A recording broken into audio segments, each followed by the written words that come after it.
السلام علیکم dear friends, میں آپ کا دوست آپ بھائی محمد یونس آج آپ کے ساتھ فرعون اور اس کے لشکر کی گر کا بھی شیئر کرنے جا رہا ہوں، جو کہ قصص الانبیاء میں لکھی ہوئی ہے۔ علماء تفسیر نے لکھا ہے کہ جب فرعون اپنے لشکر کو لے کر بنی اسرائیل کو پکڑنے کے لیے نکلا تو وہ بہت زیادہ تعداد پر مشتمل تھے، یہاں تک کہ ایک قول کے مطابق اس لشکر میں 1,00,000 ترمشکی گھوڑے تھے اور لشکر کی تعداد 1,00,000 سے بھی متجاوز تھی، اور بنی اسرائیل کی تعداد کے متعلق کہا گیا کہ ان کی تعداد بچوں کے علاوہ 6,00,000 کے قریب تھی۔ موسیٰ علیہ السلام کی میت میں ان کے مصر سے نکلنے اور اپنے باپ یعقوب کے ساتھ مصر میں داخل ہونے کے درمیان 426 سال کا عرصہ بیت چکا تھا۔ فرعون اپنے لشکروں کے ساتھ بنی اسرائیل کو سورج نکلتے ہی جاملا اور دونوں جماعتیں ایک دوسرے کے سامنے آئیں۔ کوئی شک و شبہ باقی نہ رہا، دونوں گروہوں نے ایک دوسرے کو اچھی طرح دیکھ لیا اور لڑائی اور جنگ کے سوا کوئی صورت دکھائی نہ دیتی تھی۔ اس خوف و ہراس کے عالم میں موسیٰ کے ساتھیوں نے کہا کہ ہم پکڑ لیے گئے، کیونکہ آگے راستے میں سمندر تھا اور اس میں غوطہ زن ہونے کے سوا کوئی چارہ نہ تھا، لیکن کسی میں اس کی طاقت و قدرت نہ تھی۔ ان کے دائیں اور بائیں جانب اونچے اونچے پہاڑ تھے جن کو سر کرنا ممکن نہ تھا، اور فرعون اپنے تمام لشکر اور ساز و سامان کے ساتھ سامنے کھڑا تھا۔ بنی اسرائیل انتہائی خوف و دہشت کی حالت میں تھی، کیونکہ وہ اس کی حکومت میں بہت ذلت اور رسوائی اور اس کا مکر و فریب برداشت کر چکی تھی۔ اب انہوں نے بے بسی کی حالت دیکھ کر اللہ کے نبی موسیٰ علیہ السلام سے شکوہ کیا، تو اللہ کے نبی صلی اللہ علیہ وسلم نے فرمایا، ہرگز ایسی بات نہیں، میرے ساتھ میرے رب، وہ ضرور میری رہنمائی کرے گا۔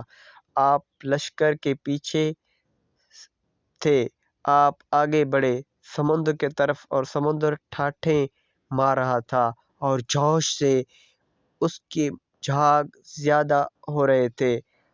آپ فرما رہے تھے، اسی جگہ کا مجھے حکم دیا گیا ہے کہ آپ کے بھائی حضرت ہارون اور حضرت یوشع بن نون بھی ساتھ تھے۔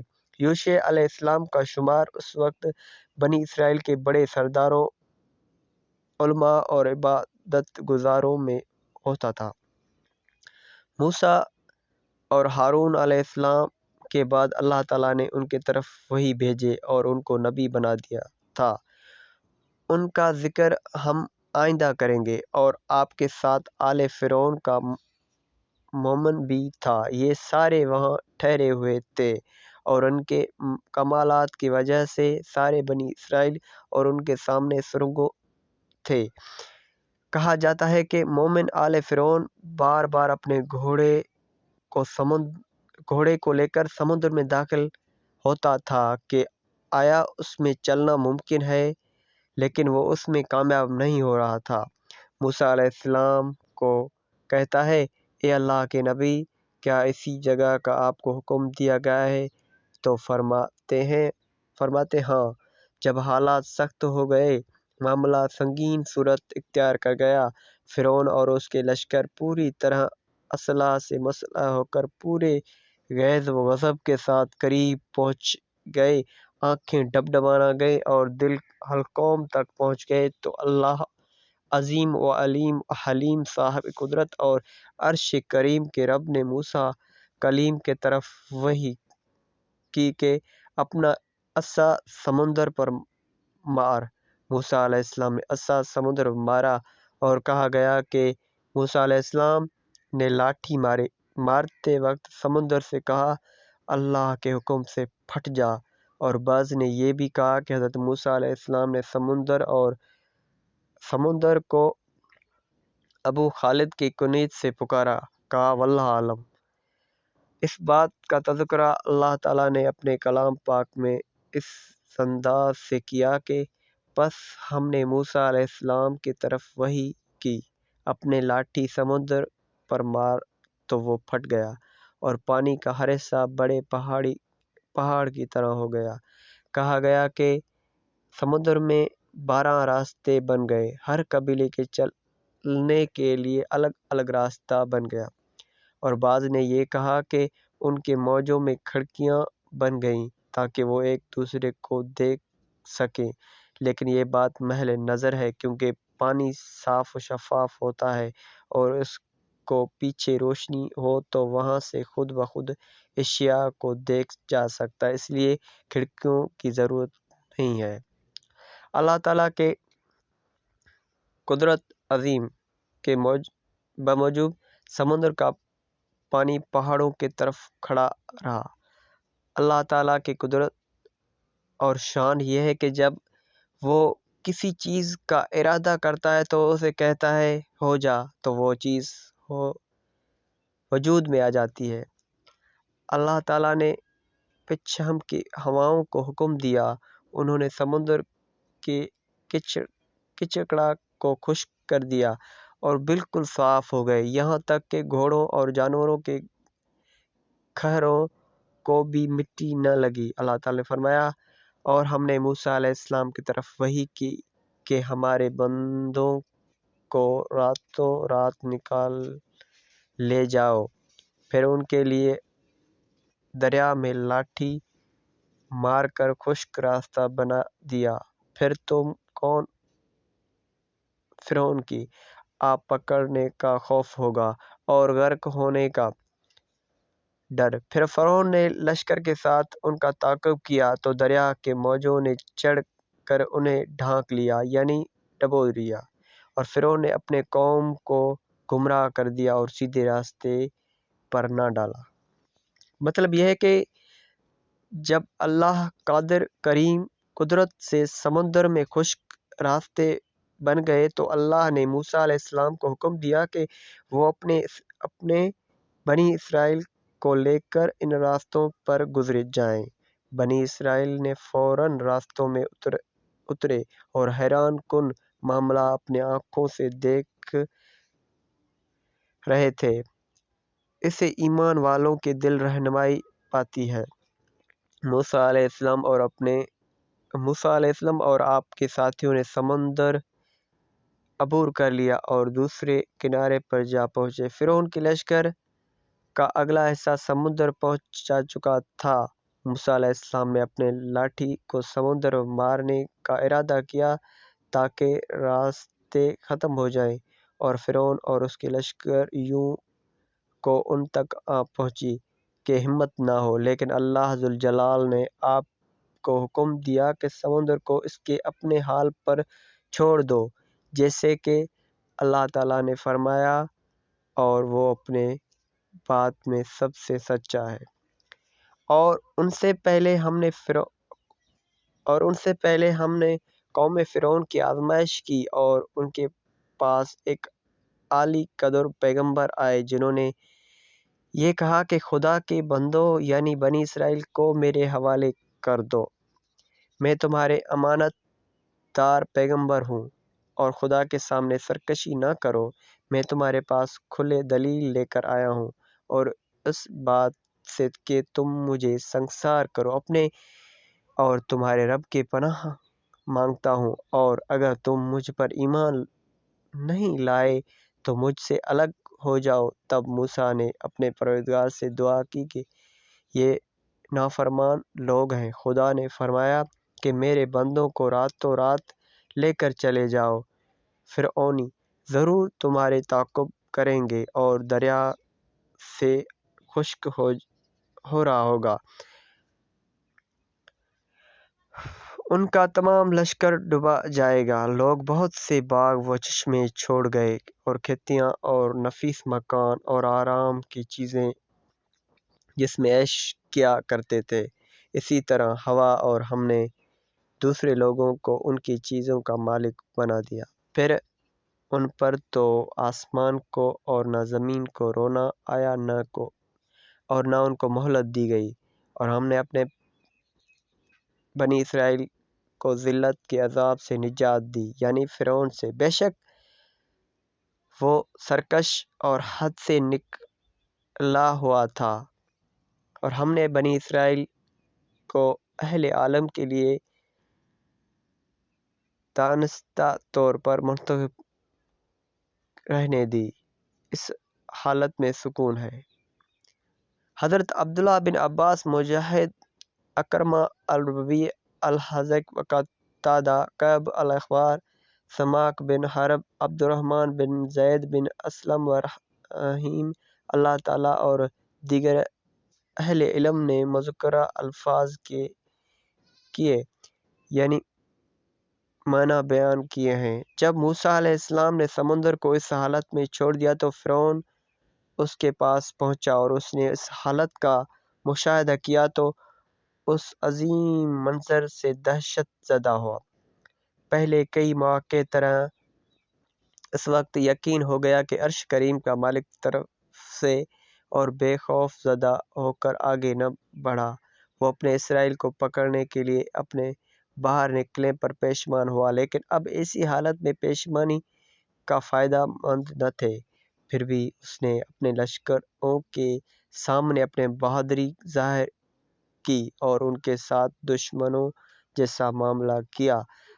اس کے کافر نفس اور اس کی گندی فطرت نے اسے اپنے پیروکاروں کو یہ کہنے پر ابھارا کہ دیکھو سمندر میرے لیے کیسے سکڑ گیا ہے، تاکہ میں اپنے بھگوڑے غلاموں کو پکڑ لوں جو میرے اطاعت اور میرے ملک سے الگ ہونا چاہتے ہیں۔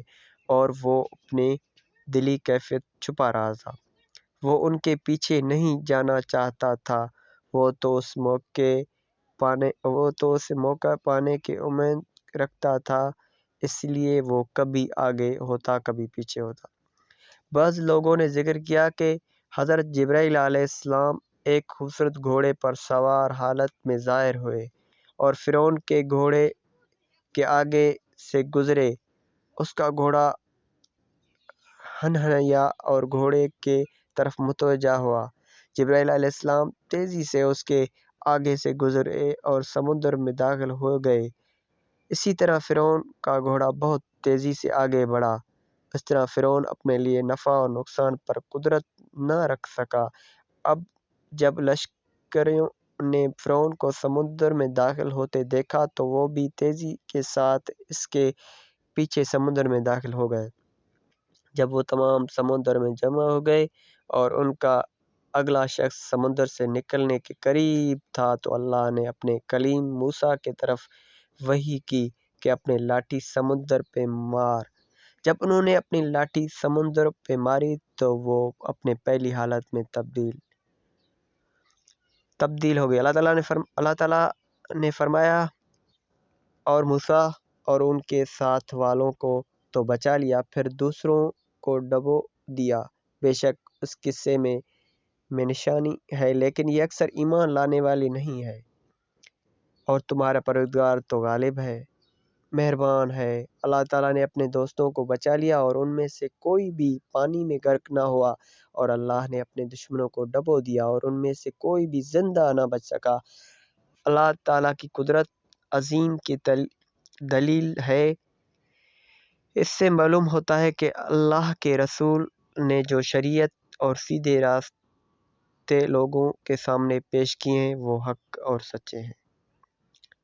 اور ہم نے بنی اسرائیل کو دریائے پار کر دیا تو فرعون اور اس کے لشکر نے سرکشی اور تعدی سے ان کا تعاقب کیا، یہاں تک کہ جب اس کو غرق کر کے عذاب نے پکڑا تو کہنے لگے، میں ایمان لایا جس خدا پر بنی اسرائیل ایمان لائے ہیں اس کے سوا کوئی معبود نہیں، اور میں فرمانداروں میں سے ہوں۔ جواب ملائکہ، اب ایمان لاتا ہوں، حالانکہ پہلے نافرمانی کرتا رہا اور مفسد بنا رہا۔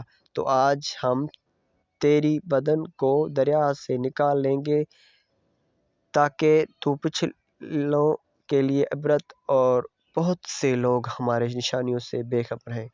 ان آیات میں اللہ تعالیٰ قبطیوں کے سرداروں فرعون کے سمندر میں غرق ہونے کے متعلق خبر دے رہے ہیں کہ جب سمندر کی موجیں اسے کبھی اوپر کبھی نیچے کر رہے تھے تو بنی اسرائیل سے اور اس کے لشکر کو دیکھ رہی تھی کیسے اللہ نے اس کو بڑی عذاب اور سخت سزا سے گرفتار کیا ہے۔